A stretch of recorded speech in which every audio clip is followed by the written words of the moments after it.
Hey GH peeps, welcome back to my channel where we talk all things General Hospital. Today's late night review is for Friday, guys. It's the end of the week. It's the end of the... Hey, we made it, peeps. It is June 28th. 2024. I hope you guys had an absolutely amazing Friday, and I hope that whatever you got planned for this weekend, that you're doing what you want to do, because that's what it was all about. Yeah, we gotta do our little chores here and there, but I hope you get to spend some time relaxing and enjoying yourself and doing whatever you like to do. I had a pretty good Friday. I cannot complain. I'm always looking forward to relaxation, guys. I don't know. I'm gonna do some crafting and do some little bit of plant stuff here and there, but I love looking forward to just relaxing. I don't like to do too much on my weekends. You feel me? But anyway, how was GHing for you guys? Any highs? Any lows? Any super lows? Please leave your highlights in the comment section, guys. I'm going to talk about my highlights during the show today. I don't have any that pop out right now in front of me. Kind of a range of different disappointments. Being real, right? But anyway, please, if you haven't already, please hit that like button. Please hit that subscribe button.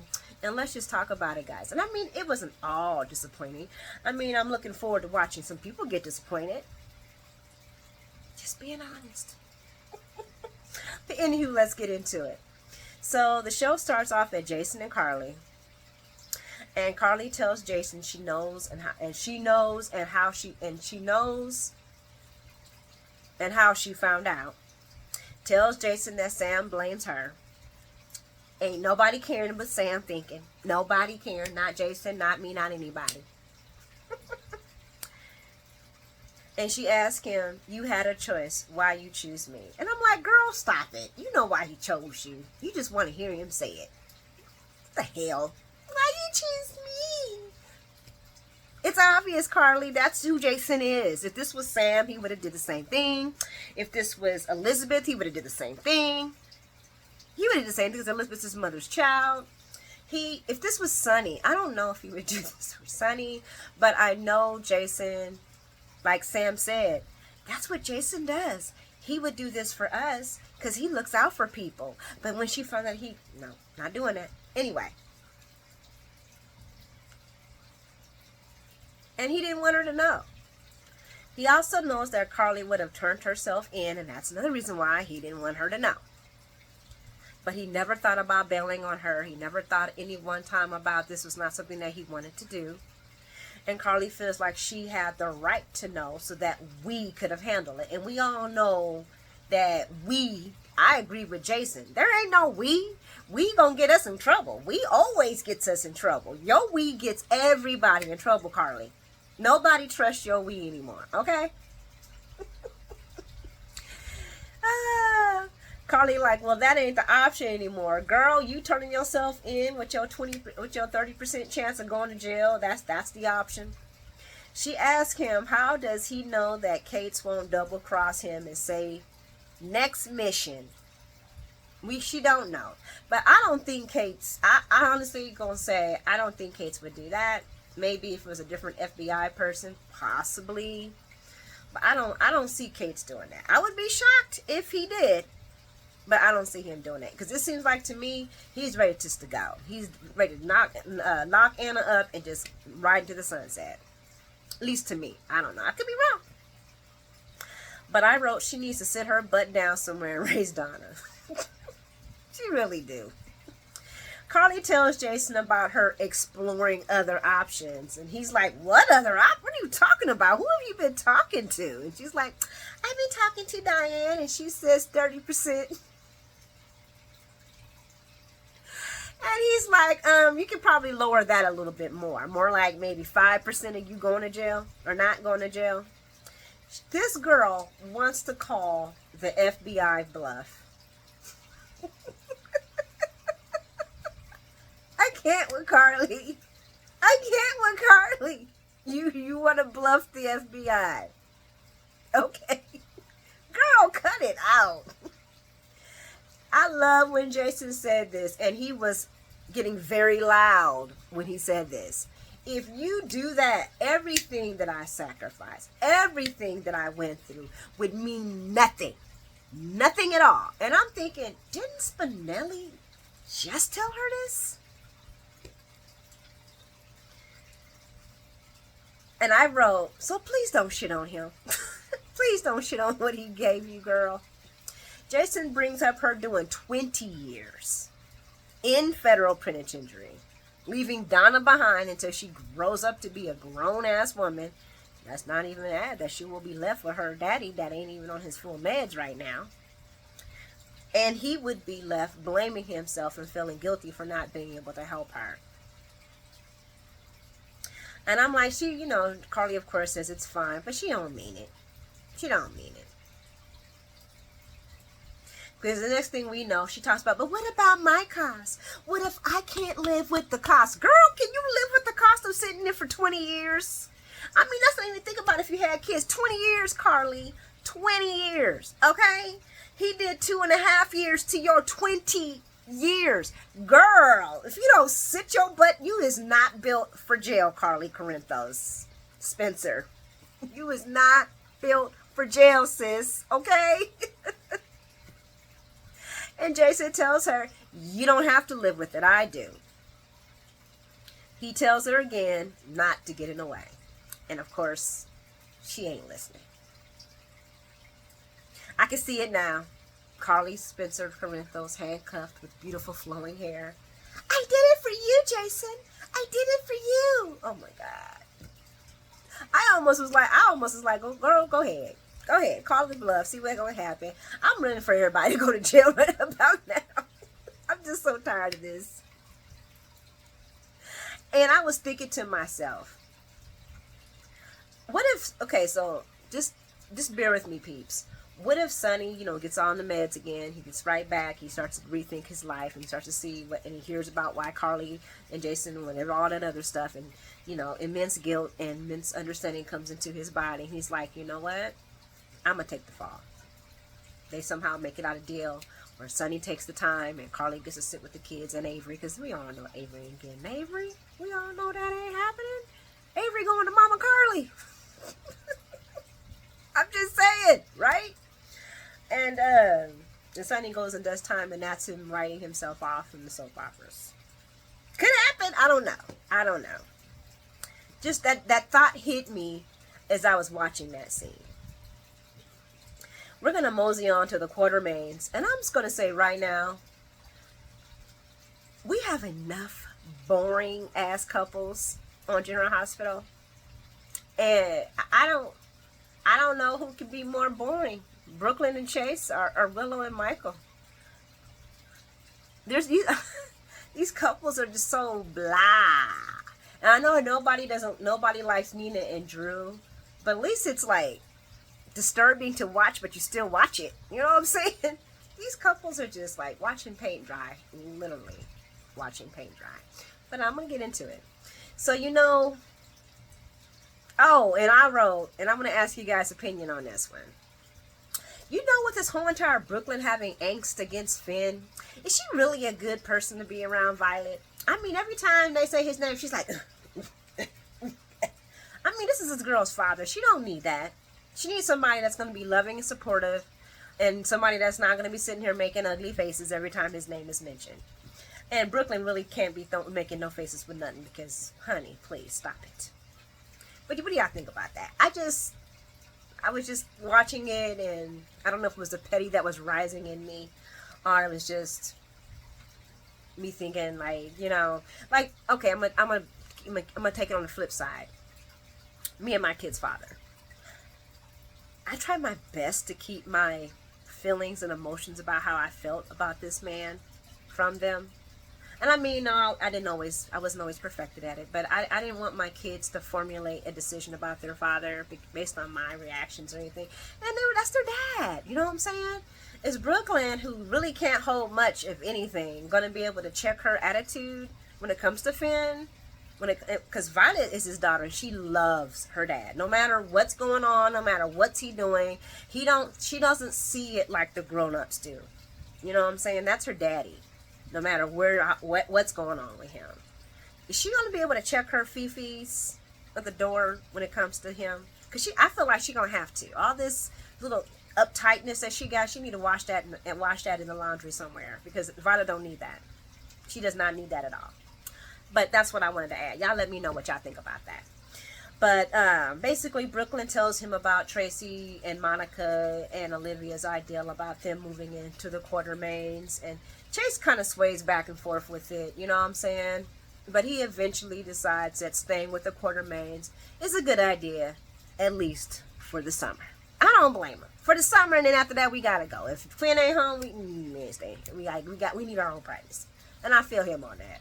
Because the Quartermaines all up in his business, and his mom and her mom, he do not need that agony.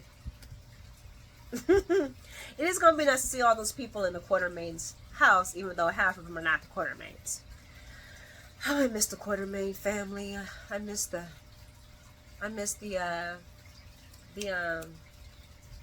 Cassadine family. I miss the families of GH. We ain't seen the Ashford family in I don't know how long. Sandy Moon brought that up. Yeah. Moving along, we're going to go over to the Metro Court. Oh my goodness, guys. Sonny and Natalia. I'm going to add this quick bit and then I'm going to get into it. Let me get down. I'm going to say I am not shocked.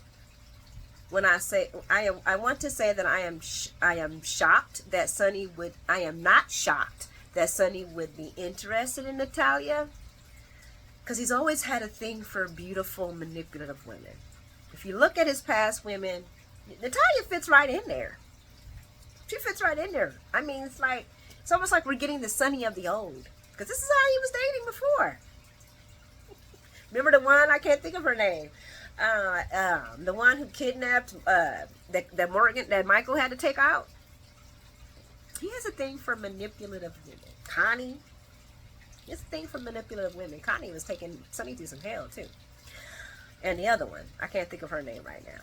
But we're gonna start this show off at the Metro Court, and Sonny and Natalie are having drinks, and yes, Sonny's still drinking, folks. And he's like, yeah, I'm celebrating Ava moving out. And I'm like, yeah, I don't think that's what you would call it. But yeah, call it whatever you want to, Sonny. You are the king of rewriting history. And I'm so tired of him bringing up Carly and Jason's name. Or subliminally bringing up Carly and Jason's name. As if they were the ones that ran it wrong. And now they were conspiring against him. I said, oh, so we're back to this again. We're back to this again. Okay, Sonny. However, I did laugh. I laughed my ass off when he called Nina a mistake. Because she was. But we're going to talk a little bit about that mistake, right? The mistake was you sleeping with her when you were married. But I guess, we're still living in the rewrite world. The mistake was you standing up for her and letting your son get slandered in a courtroom. But that's another thing that we could save for later. But hearing Sonny talk about how he has been betrayed and all this betrayal, guys, is it starting to nauseate you as much as it's nauseating me? I mean, it's just like, for real, how long are we going to have to hear this? Betrayal. I'm so tired of it. I'm tired of it, honey. But I will say that Sonny's playing the hell out of this part with the handshakes. And I know when people are not on their meds or not on their proper medications or not taking their medications, they do get the tremors. You know what I'm saying? And Maurice is killing the role. Okay? And to answer back to someone, because I think people, a lot of us, and even me, I've noticed that they have made Sonny a lot more lighter lately. Like he's been not as unhinged acting as, well, we're not going to say unhinged. He's not acting as thuggish as he normally acts. Just overacting on it. And I did hear that he has been dealing with some anxiety. Maurice has been dealing with some anxiety. So maybe that's why they're kind of toning this down, because it's a lot on him. You know, guys, you know, when you're dealing with bipolarism and you're playing like you're not right now, it's got to be hard on him. And I know it's up and down thing. It's up and down thing. So that could be, you know, why they're lightening the tone for him, is because he's going through some personal anxiety on his own. And that's about all I can say about that one. Those two are cheersing to a new beginning, and I'm like, oh gosh, I just want Sonny to get back on his meds again and wipe the court. I want him and Jason to wipe the court with Valentine, Brennan, and send Jagger back to packing. And I'm just tired. I'm tired of it. I want this right here. This Pikeman story is going on too long. We still don't know who bought the Cassadine house. We don't know nothing about that. I'm just over this. I'm so over it, guys. They need to wrap it up. They need to give a good boom, pow, you know, and let's move it on. We're gonna go over to the Metro Court, and where Ava Jerome is living. And Ava is playing the victim for Laura. And oddly enough, Laura ain't falling for this one like she normally falls for everybody else. Y'all notice that? Laura was looking at her side eye through the half the meeting. But when she talked about how she was safer at the Metro Court, I was like, oh, Ava girl, come on with the games. Ava trying to play the I don't know what happened. It's crazy as hell. Like, Laura ain't gonna find out from Alexis that you were the reason why she got disbarred. Like, she ain't gonna find that out from Sonny. Ava's playing a deadly and not smart game. Okay? Laura's like, when she tells him about him putting, you know, making her leave and all this other stuff, Laura's like, well, he's normally not that way with his baby mamas. This is not like him. Well, I don't know why he put me out, girl. I'm like, you do too know why he put you out, because you was messing with his baby mama. And you know, like your ex-bestie was messing with Carly, and she got both. Y'all, yeah, notice that? She did the same thing that Nina did differently. You know what I'm saying? But like how Nina was doing that and almost getting Carly, you know, Carly almost got caught up behind her. And now you really thought that you was going to get the power play to do the same thing with Alexis? You really, Ava Jerome thought that? Funny how she thought she could play the same game that Nina did, and now they both lost. When she started talking about how unhinged Sonny is and how she was the target of his wrath, I was like, yeah, girl, knowing all this while that he is off his meds. But in reality, you probably deserved it a little bit. You probably deserved it a little bit. Yeah, that was low-handed what you did. I mean, and I say low-handed because well, she did this before Nina did her thing, but she should have known it was going to come back to bite her in the butt. Come on now, Ava. And me and Laura like, yeah. And here I was trying to support him. Where you go, girl? Where are you trying to support him? I think the supportive thing would have been to let him know that he was not on his medication. That let him know that somebody was tampering with it. That would have been the supportive.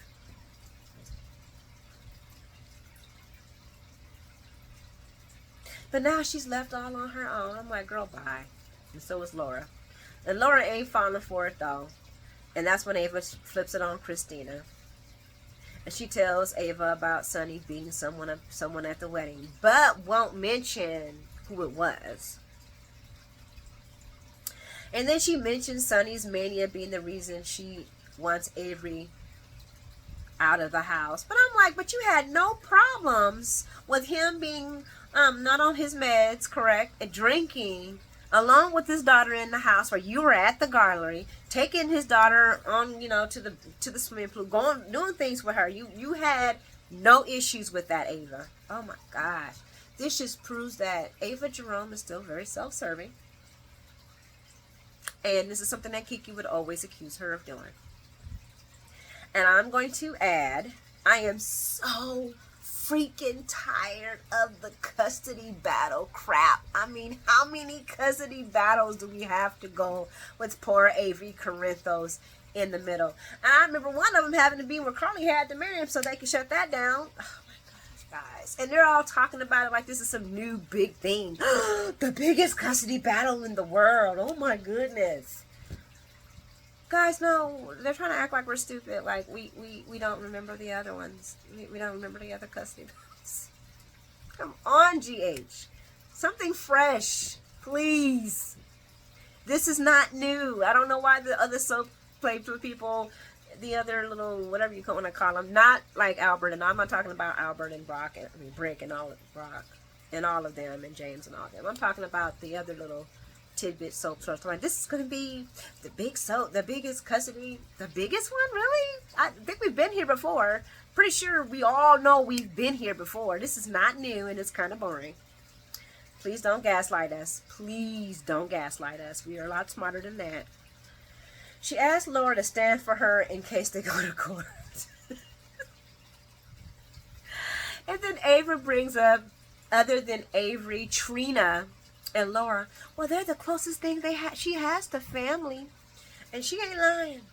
She ain't lying. She ain't lying. Ava really is an island on her own. The only person she really had on her side, which was so crazy, was Nina. Other than Avery and Trina, that is. And she, blew that out the water. Well, Nina helped her. So I wrote, so she's okay with a little manipulation and lies when it comes to those people that she just said that were her family. And Ava, you just don't learn. She just doesn't learn. Laura like, girl, don't be trying to work me like everyone else is. Okay, I added the everyone else is, but she was not lying. Don't be trying to work me. It was amazing to see that Laura was like, something ain't adding up.